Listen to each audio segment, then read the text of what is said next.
La personne de l'homme est sacrée, unique et irremplaçable. La plus belle des cathédrales n'est que le lieu où le Seigneur réside.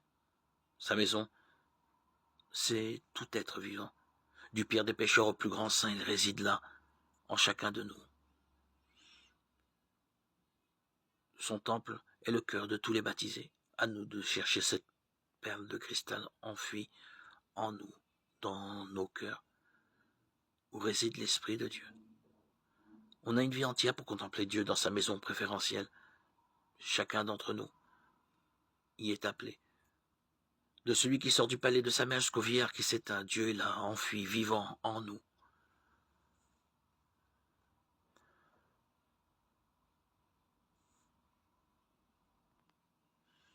Le saccage programmé pour tuer la vie, qui ne demande qu'à naître, progresse dans l'humanité.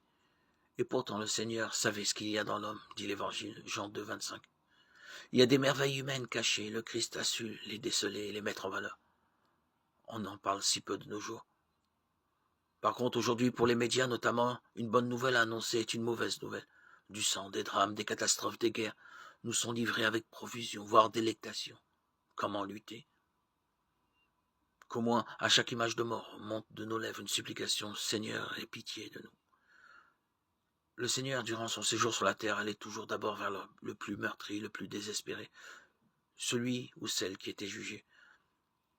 Son regard d'amour donnait la force d'ouvrir à l'espérance de pardonner pour montrer le chemin de la vie. Si le chrétien savait la force qu'il possède en demandant ce regard, la prière lui donnera, la communion notamment. 2 mots dans l'évangile médités doivent provoquer incontestablement chez tout chrétien, tout disciple du Christ une force.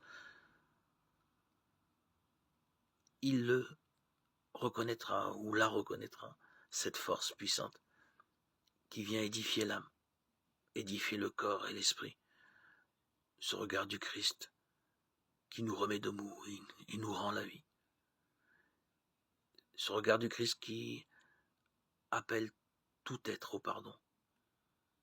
Demandons chaque jour, dès notre réveil, Seigneur, donne-moi ton regard. Donne-moi de vivre de ta sainte miséricorde. Seigneur Jésus, j'ai confiance en toi. Au fil des jours, ta parole devient mienne.